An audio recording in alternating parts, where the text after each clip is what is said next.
ज्यांच्या बरोबर आम्ही बसलो त्यांची नवरी काय करवली सुद्धा पळो. शेवटी ते 7 उमेदवारांपैकी आमच्या इथे 3च उमेदवार राहिले. त्याचे पळवापळवी फार झाली आणि उमेदवार ज्याला आपल्याला म्हणता येईल की मालामाल झाले असणारे काही उमेदवार हे आहेत. मग यातच साधारणतः 100 नगरसेवक जे आहेत ते आधीच भाजपचे बिनविरोध निवडून आलेले आहेत. याकडे तुम्ही कसं पाहता? ते मी पण म्हणालो ना त्याच्यामध्ये की आता जिथे आता सांगत नगरपालिका मेन्शन करत नाहीये, जिथे 3च उमेदवार आहेत आणि उरलेले सगळे निघून गेलेले आहेत, तुम्हाला तिथे 3 उमेदवार त्यांच्या बिनविरोध निवडून आलेत अशी परिस्थिती आहे. हे यावेळेस पैशाचा नुसतं उमेदवार पळवण्यापर्यंत नाही, पण सूचक जो आहे त्या सूचकाला सुद्धा 2-2, 3-3, 4-4, 5-5 लाख. एकाने मला फोन करून विचारलं, सर मी विड्रॉ होतोय. म्हटलं काय? 5 लाख मिळतात. तर म्हटलं विड्रॉ हो तू म्हटलं होतं, पण त्यांनी फॉर्म भरण्याच्या अगोदरच त्यांनी असं पण एक म्हटलं अगोदर असं कर, त्याला दुसरा म्हटलं सूचक तरी दे. हा तेवढं करतो मी. मोठ्या प्रमाणात आहे. चालू आहे, मात्र त्यासोबतच काही ठिकाणी मारहाण देखील सुरू झालेली आहे, अपहरण सुद्धा केलं जात आहे. अशा सुद्धा आज काँग्रेसचे जिल्हाध्यक्ष आहेत अहिल्यानगरचे, त्यांचं अपहरण केलं. मॉर्निंग वॉकला गेलेले असताना त्यांचं अपहरण केलं.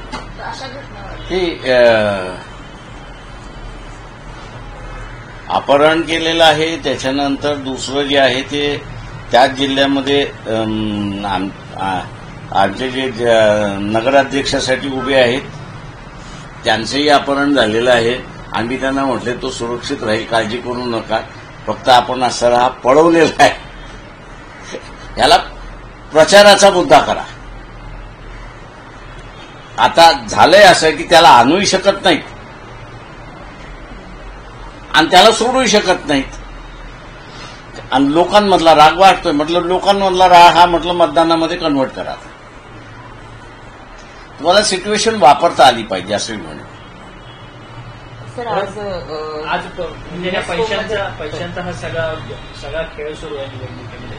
यातच राजकीय वक्तव्य रंगताना पाहायला मिळतात. अजित पवार म्हणतात की तुम्ही मला मतदान दिलं तर माझ्या हातात सगळ्या निधी आहेत, निधीच्या चाव्या आहेत. आणि चंद्रकांत पाटील म्हणतात की जरी त्यांच्याकडे तिजोरी असली तरी तिजोरीचे मालक आमच्याकडे आहेत म्हणून. आता हे बरोबर आहे त्याच्यामध्ये, पण त्यांच्यामध्ये एक लक्षात घेतलं पाहिजे की ज्या तऱ्हेनं बीजेपी त्यांना नाचवते त्या तऱ्हेने मतदार सुद्धा त्यांना नाचवू शकतो. त्याच्यामुळे अजित पवारांनी हा थोडासा पाळला पाहिजे की बीजेपी नुसती नाही नाचवू शकत, त्यांना मतदार हा सुद्धा नाचवू शकतो. आणि तो नाचवायला लागला तर बेलगाम घोडा आहे. बीजेपीने नाचवलेला असतं तर ते लगामाचा घोडा आहे, त्याच्यामध्ये ते लगाम पकडू सुद्धा शकतो. सर आज युनेस्कोमध्ये डॉक्टर बाबासाहेब आंबेडकरांचा पुतळा लागतो आहे. त्याची इच्छा सर्वच भारतीयांची होती आणि आज तो सोहळा दुपारी 2 वाजताच्या सुमारास पार पडला. Over a period of time असं मी म्हणेन. आणि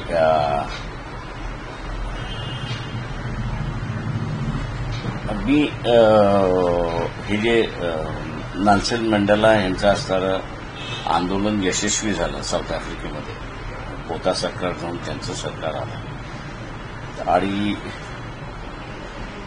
अचानकपणे जगामध्ये सोशल अजेंड्यावरती व्हॅक्यूम क्रिएट झाला की अख्खं जग ॲपटाईट काळा गोरा वादातून मिटला तो आणि जग बाहेर पडलं त्याच्यामुळे आता आपण करायचं काय. यासाठी युनायटेड नेशन्समध्ये एक 7 वर्ष चर्चा होत एक नवीन थीम तयार झाली आणि ती म्हणजे elimination of all forms of discrimination. म्हणजे जेवढ्या जेवढ्या पद्धतीचे डिस्क्रिमिनेशन आहे ते संपवणं आता युनायटेड नेशन्सची असणारी जबाबदारी आहे. त्या ह्याच्यामध्ये अटल बिहारी वाजपेयी पंतप्रधान होते, बीजेपीचं सरकार होतं. ॲज युजल यांच्याप्रमाणे आमच्या इथे डिस्क्रिमिनेशन नाही, काही नाही, ते सगळं सुरुवात झालं. आणि कुठल्याही मूवला यांचा विरोध व्हायचा नाही.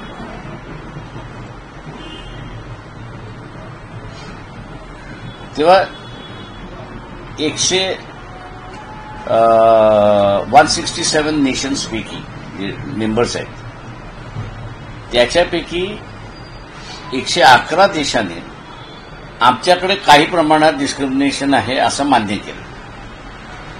पण ते रिझॉल्व्ह कसं करावं हे आम्हाला कळत.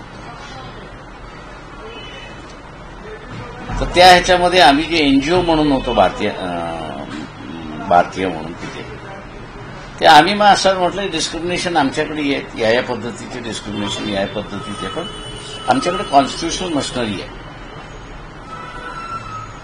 की जी या डिस्क्रिमिनेशनला ऍड्रेस करत. ती म्हटलं इफेक्टिव्ह नाहीये याचं एकच कारण की ती सेन्सिटाईज नाहीये. आम्ही आता प्रयत्न करतोय तिला सेन्सिटाईज करायला, आणि ती सेन्सिटाईज झाली तर त्याच्यामधला 5 वर्ष तिथे असताना चर्चा चालली त्या सगळ्या ह्याच्यावरती. आणि त्या चर्चा झाल्यानंतर मग त्यांच्या लक्षात आलं की ही सोशल लिडरशिप जी आहे ती भारतीयांनी घ्यावी जगभरात. मी लोकसभेमध्ये सदस्य होतो म्हणून असं अटल बिहारी वाजपेयींशी बोललोही की ही लिडरशिप येऊ शकते. आज म्हटलं होतं युनायटेड नेशनच्या त्या सगळ्या फोरममध्ये 135 देश म्हटलं माझ्याबरोबर आहेत. एक एनजीओ म्हणून आम्ही 135 देश आमच्याबरोबर घेतलेले आहे. आणि त्यांचा एवढा विरोध आहे की तुम्हाला ते हाणून पाडतील त्या सगळ्या याच्यामध्ये. पण जे काही फीडबॅक यांना जे होतं ते ऍडमिनिस्ट्रेटिव्ह फीडबॅक, दुसरं काहीच फीडबॅक नव्हतं. आणि ऍडमिनिस्ट्रेशन नेहमी त्याला सांगितले आम्ही मारून घेऊ, अमुक करून घेऊ, सगळं करून घेऊ, तुम्ही काही चिंता करण्याची गरज नाही. पण ज्या दिवशी वोटिंगला आलं त्या दिवशी सुशील कुमार शिंदे होते तिथे, खास दूत बीजेपीचे. आणि मला म्हटलं का प्रकाशराव तुम्ही करणार काय? म्हटलं 137 वोटनी म्हटलं कॅरी होईल आणि तुमचं नाक कापलं जाणार. मग तिथलं असं सगळे हे आले की म्हटलं तुम्ही हे मान्य करणार असाल तर म्हटलं मी बैठक घेऊन काही स्टँड बदलायचं असेल ते. आणि मग असं ठरलं की elimination of all forms of डिस्क्रिमिनेशनला भारत सरकारचा पाठिंबा असेल, पण तो डर्बनमध्ये नाही, तो न्यूयॉर्कच्या जनरल असेंब्लीमध्ये असेल. म्हटलं आम्हाला अजेंडा आला पाहिजे त्या ह्याच्यामध्ये. आणि तिथून तो असताना एक्सेप्ट झाला अशी असणारी परिस्थिती आहे. आणि त्याच्यानंतर मग कन्सेप्ट ऑफ रॅपोर्टर्स ही निर्माण झाली. प्रत्येक देशामध्ये पाठवायचं त्या ह्याच्यामध्ये ते बरेच जण त्या ह्याच्यातले भारतामधले येऊन गेले, स्टडी करून घेतले त्या ह्याच्यामध्ये. आणि तिथे मग एक दिसतं की युनायटेड नेशन्समध्ये मग हा जो सोशल रिफॉर्मचा अजेंडा जो घ्यायचा आहे तो सोशल रिफॉर्मचा अजेंडा अवतीभोवती जो फिरतोय तो बाबासाहेबांच्या अवतीभोवती फिरत होता. आणि म्हणून त्यांचं एक 14 एप्रिलला पहिल्यांदा स्पेशल सेशन झाले, अनेक वर्ष झाली. आता त्यांनी तो डिसिजन घेतला की नाही आपण असं एक मॉन्युमेंट उभं करू, असं त्यांचं तो डिसिजन झाला.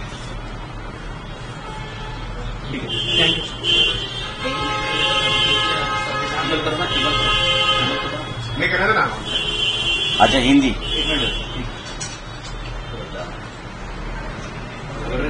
हाँ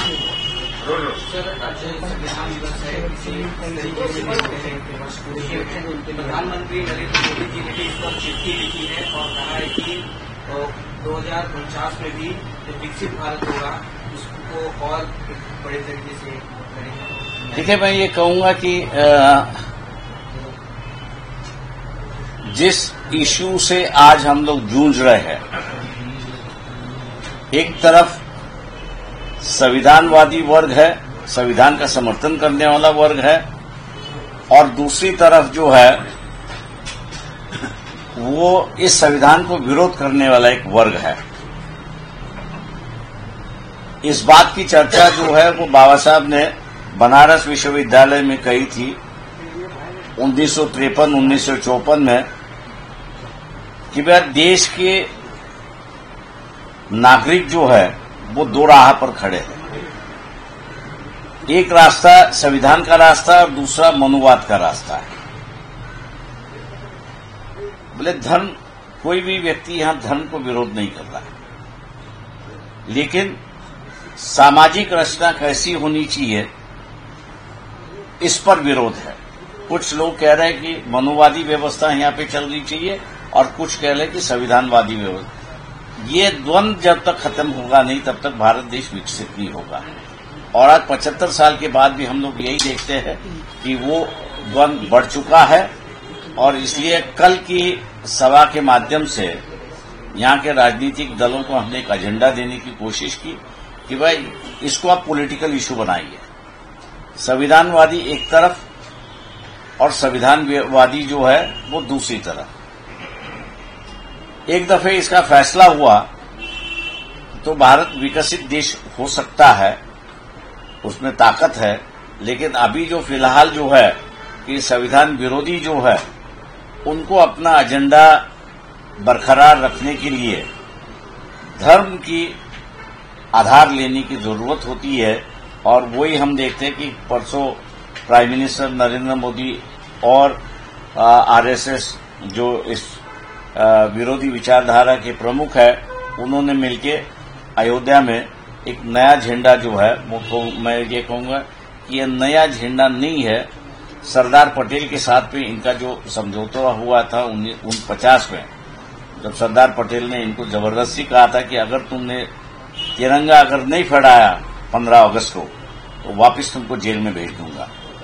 तब जाके आरएसएस ने 14 अप्रैल में तिरंगा फड़काया, लेकिन उसके साथ साथ जो ध्वज अयोध्या में फड़काया उसका भी वहां पर उन्होंने शुरुआत की थी। तो ये मैं समझता हूं कि अभी खत्म नहीं हो चुका है, इसको पॉलिटिकल इशू बना के ही इसको खत्म करना होगा। तो अभी जाके मेरे ख्याल से हम लोग विकसित हो सकते हैं, वरना इसी फैसले में फंसे रहेंगे, ऐसी एक परिस्थिति है। हमने कल सभा में जिक्र भी किया कि जिस तरीके से आरएसएस है वो रजिस्टर्ड ऑर्गेनाइजेशन नहीं है, इसको लेकर आप इसे केस भी दर्ज करेंगे। किस तरीके से देखते हैं, जिस तरीके से इस संस्था को कई तरीके से विदेशी फंडिंग भी दी जा रही है और कई तरीके के काम भी किए जा रहे हैं, तो सिद्धार्थ अम्बेडकर ने इसे सिर्फ टेररिस्ट ऑर्गेनाइजेशन भी बताया है, क्या कहना चाहते हैं? मैं ये कहूंगा कि आप जैसे जितने भी ऑर्गेनाइजेशन यूएपीए के अंदर जो रजिस्टर्ड नहीं है, जो हथियारों से खेलते हैं, जो चंदा इकट्ठा करते हैं सीक्रेटली, उन सबको टेररिस्ट ऑर्गेनाइजेशन बना दिया है। तो वही नियम इनको लागू होना चाहिए। अगर इनको लागू होता है तो ये टेररिस्ट ऑर्गेनाइजेशन बन जाती है। सवाल ये है कि आप लोगों को कह रहे हो कि कानून के मुताबिक चलो। सवाल ये है कि यहां जितने भी गणपति मंडल बनते हैं टेम्पररी, वो भी चैरिटी कमिश्नर के पास जाके पंजीकरण करते हैं, हिसाब बताते हैं। तो ये पंजीकरण अपने आप को क्यों नहीं कर रहे? कोई भी संगठन है वो देश को बड़ा मानना चाहिए। यहां ये दिखाई दे रहा है कि आरएसएस ये कह रही है कि हम बड़े हैं, देश छोटा है।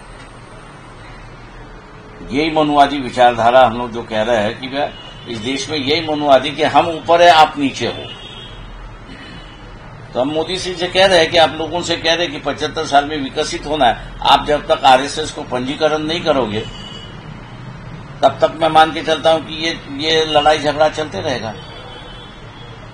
और ये अपने आप को लोगों में सर्कुलेट रखने के लिए धर्म की बात ये करते रहेंगे।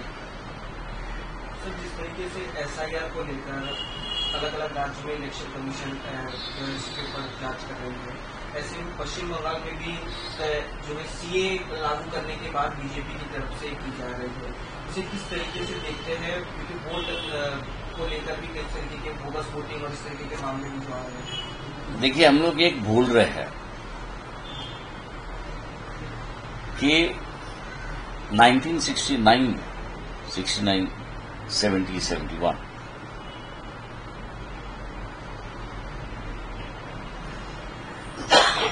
उस वक्त की सरकार थी, कांग्रेस की सरकार थी, इंदिरा गांधी प्राइम मिनिस्टर थी। उनकी ये सोच थी कि ये भारत को अगर सेफ करना है तो दोनों पाकिस्तान अलग अलग होनी चाहिए, और उसके लिए उन्होंने जो है वो बांग्लादेशी लोगों को पनाह दी थी।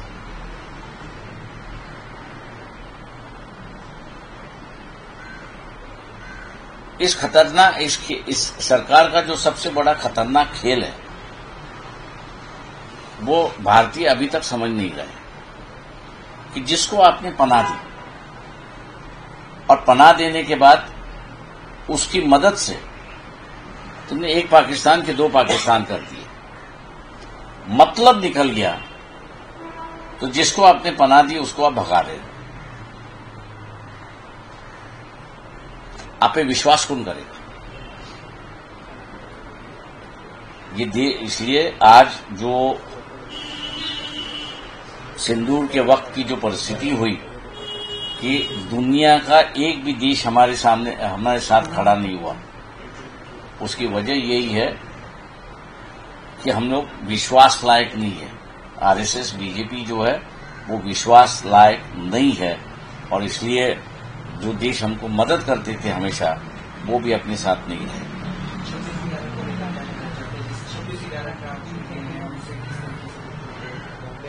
देखिए, मैं इतना ही कहूंगा कि भैया दो पुलिस अधिकारी हैं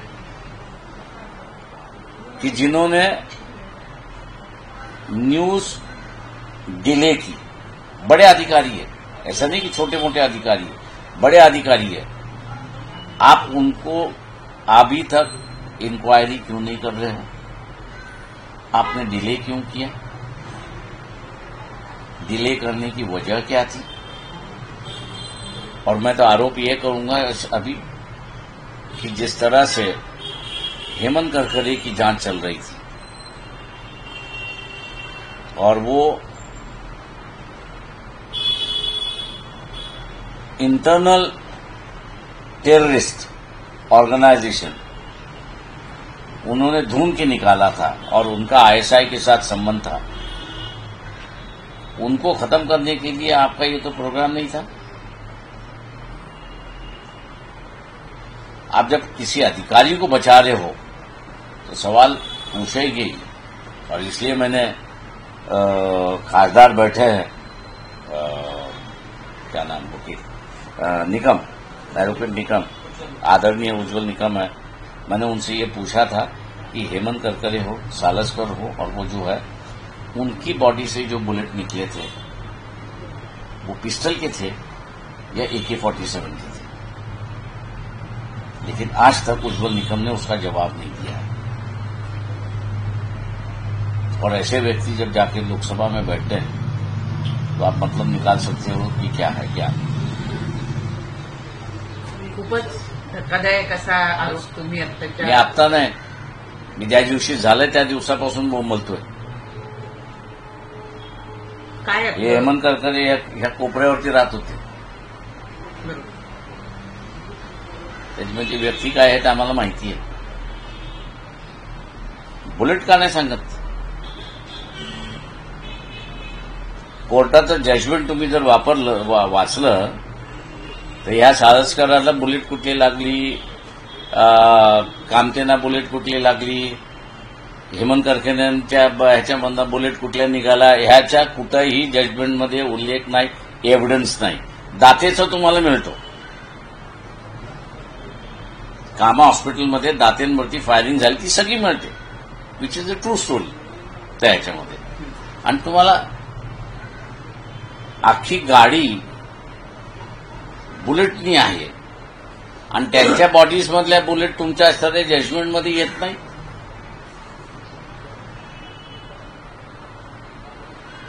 उज्ज्वल निकमांना तुम्ही हा प्रश्न विचारला असं म्हणताय. हो, काय? इलेक्शनच्या वेळेसही विचारला होता, त्याच्या अगोदरही विचारला होता. याचं उत्तर द्या. अजून नाही. सर, आणखी एक प्रश्न होता, एक मराठीत राहिलाय. राज ठाकरे यांनी आज एक ट्विट करून एक प्रश्न उपस्थित केला किंवा जनतेला त्यांनी पुन्हा एकदा आवाहन केलेलं की सतर्क रहा. केंद्रीय एक शिष्टमंडळ जेव्हा आलं होतं त्यातल्या एका व्यक्तीने असं वक्तव्य केलं की बरं झालं मुंबईचं म्हणजे बॉम्बेचं मुंबई नाही केलं, बॉम्बेचं IIT मुंबई नाही केलं, हे बरं झालं. तर त्यावरून त्यांनी असं म्हटलेलं आहे की हा खूप जुना डाव आहे. पुन्हा एकदा मुंबईसह MMR रिजनला तोडून गुजरातमध्ये देण्याचा हा एक डाव आहे. जशा पद्धतीनं चंदीगडला घेण्याचा डाव होता पण तो स्थानिक लोकांच्या जागरूकतेमुळे हाणून पाडला गेला, तसा मुंबई आणि MMR रिजनच्या बाबतीत मोठा डाव भाजप आखते असं ते म्हणतात. मान्य आहे मला त्या सगळ्या याच्यामध्ये की कदाचित त्यांची बातमी खरी असेल, पण तुमच्याकडे ज्यावेळेस सत्ता होती मुंबईतील, तुम्ही असताना नॉन महाराष्ट्रीयांना किती कॉन्ट्रॅक्ट दिले त्याचा फक्त डेटा द्या. सत्तेवरती असताना एका प्रकारचं वागायचं, तिथे मग देशभराचं बोलायचं आणि सत्ता गेली की मग स्थानिक माणसाच्या प्रश्नावरती बोलायचं. हे जे अनप्रिन्सिपल राजकारण जे आहे त्या अनप्रिन्सिपल राजकारणातून बाहेर पडलं पाहिजे असं माझी स्वतःची त्यांना विनंती. दोन्ही ठाकरे बंधूंवर एक प्रकारचा आरोप आहे तुमचा. मग दोन्ही यांच्यावरती आहे. हे इथले जेव्हा फ्लायओव्हर्स बांधले जात होते त्यावेळेस आम्ही कॉलेजमधले विद्यार्थी होतो. त्यासाठी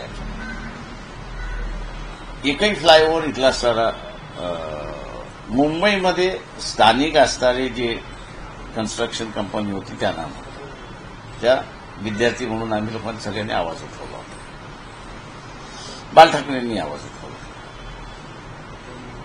तेव्हा त्यांनी कॉर्पोरेशनमधनं बघितलं की अंधेरीचा जो आहे, पुण्याचे जोग जे आहेत त्यांना त्यांनी कन्स्ट्रक्शन ते म्हटले येत असेल नसेल, येत असेल द्या त्यांना. सायन नाही, अंधेरी एअरपोर्टला जाणारा जो आहे ना तो अख्खा मोठाच्या मोठा. हा ते बरोबर.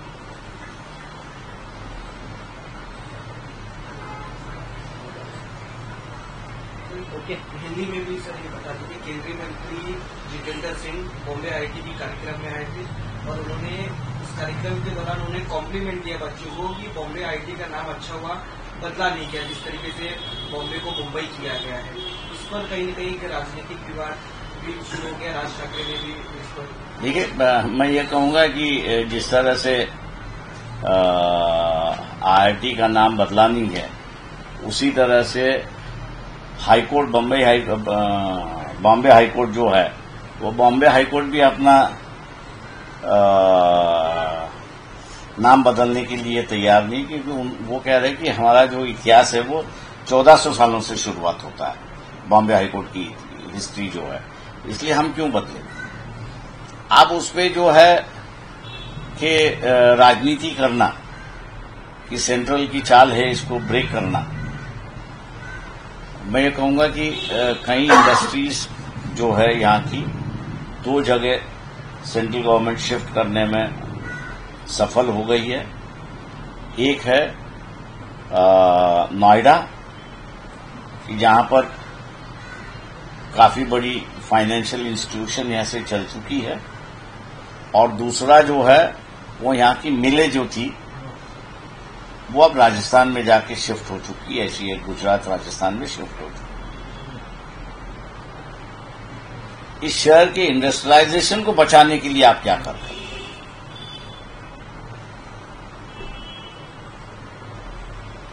ये इनके पास कोई मास्टर प्लान है ही नहीं।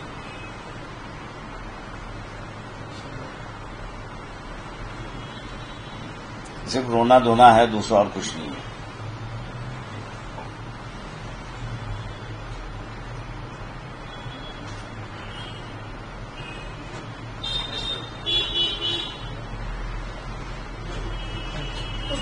एक उमेश को भी जा सकता है।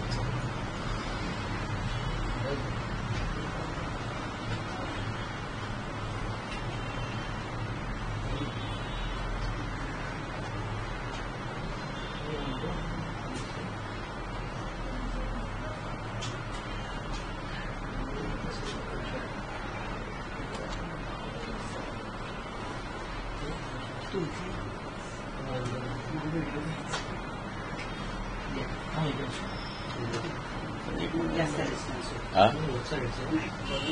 असा अच्छा,